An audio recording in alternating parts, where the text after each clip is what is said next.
warahmatullahi wabarakatuh. Halo Ananda semuanya. Nah, hari ini kita akan belajar mengenai persamaan laju reaksi dan orde reaksi. Oleh karena itu, simak video ini sampai selesai ya. Masih ingatkah kalian pengertian laju reaksi? Bagaimana reaksi kimia dapat terjadi ditinjau dari tumbukan efektif? Apa saja faktor-faktor laju reaksi? Nah, salah satu faktor laju reaksi adalah konsentrasi. Apakah kecepatan reaksi kimia tergantung pada konsentrasi seluruh reaktan, atau hanya salah satu reaktan saja? Seberapa besar pengaruh konsentrasi terhadap laju reaksi? Mari kita bahas.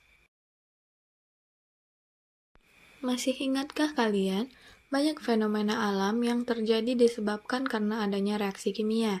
Nah, reaksi tersebut dapat berlangsung secara cepat, contohnya ada ledakan bom, reaksi nyala kembang api, dan reaksi pada saat menyalakan kompor, dan juga reaksi tersebut dapat berjalan secara lambat, seperti perkaratan pada besi dan pembusukan pada buah.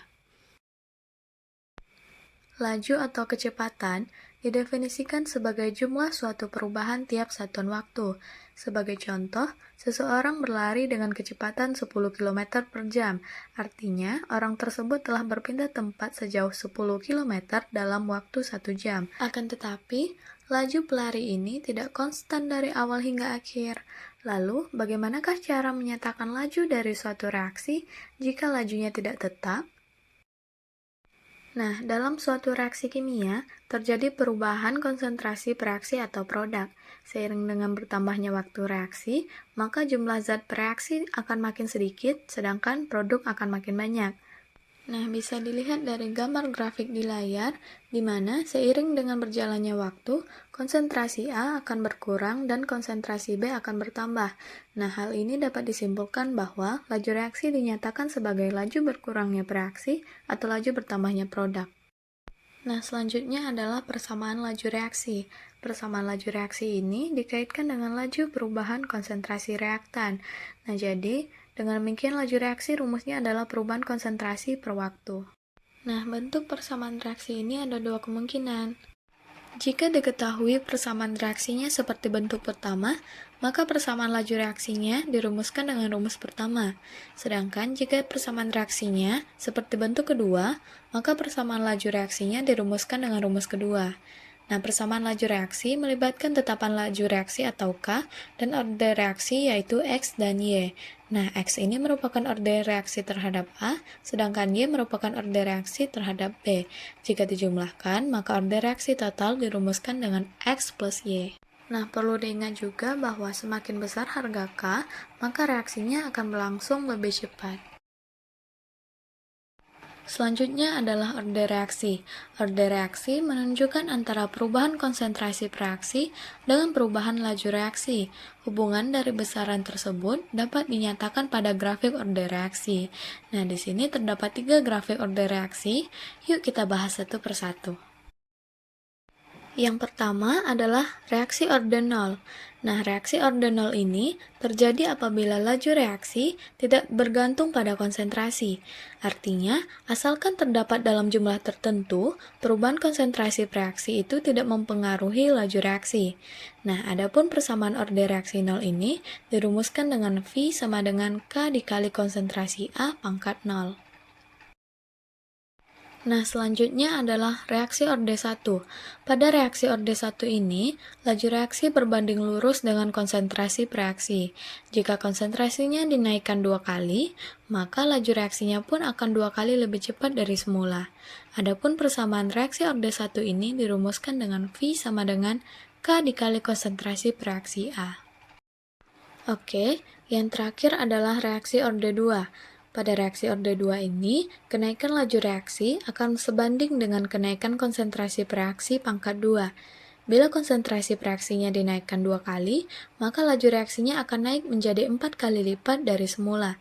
Adapun persamaan reaksi orde 2 ini dirumuskan dengan V sama dengan K dikali konsentrasi reaksi pangkat 2. Oke, pada pembahasan terakhir yaitu penentuan order reaksi dan hasil percobaan. Persamaan laju reaksi ini dapat ditentukan melalui eksperimen atau percobaan, yaitu dengan cara mengukur konsentrasi salah satu reaksi pada selang waktu tertentu selama reaksi berlangsung. Nah, di sini sudah terdapat contohnya, yaitu data eksperimen reaksi antara gas hidrogen dengan gas nitrogen monoksida. Berdasarkan dari data tersebut, tentukanlah persamaan laju reaksi dan tetapan laju reaksinya. Langkah pertama yang kita lakukan adalah menentukan order reaksi dari H2 dan NO. Untuk menentukan order reaksi H2, digunakan data 1 dan 2 karena konsentrasi NO di data tersebut bernilai tetap. Sedangkan untuk menentukan order reaksi NO, digunakan data 3 dan 4 karena konsentrasi H2 di data 3 dan 4 ini nilainya tetap. Lalu dilakukan perhitungan menggunakan persamaan hukum laju reaksi. Dari perhitungan tersebut, diperoleh order X terhadap H2 adalah 1, sedangkan order Y terhadap NO adalah 2, sehingga persamaan laju reaksinya adalah V sama dengan K dikali H2 pangkat 1 dikali NO pangkat 2. Nah, untuk menentukan tetapan laju reaksi, kita bisa menggunakan data percobaan yang sudah kita temukan. Misal di sini kita menggunakan data percobaan 1, di mana laju reaksinya adalah 0,003, konsentrasi H2 0,001 m, dan konsentrasi NO 0,006 m, sehingga berdasarkan hasil perhitungan, diperoleh tetapan laju reaksinya sebesar 0,083 dikali 10 pangkat 6. Wah, nggak kerasa ya, sudah selesai pembahasannya. Gimana materinya kali ini? Seru kan? Nah, jangan lupa juga untuk banyak mengerjakan latihan-latihan soal. Terima kasih sudah menyimak video ini hingga akhir. Semoga sukses dan semangat belajarnya. Kita ketemu di lain kesempatan ya. Wassalamualaikum warahmatullahi wabarakatuh.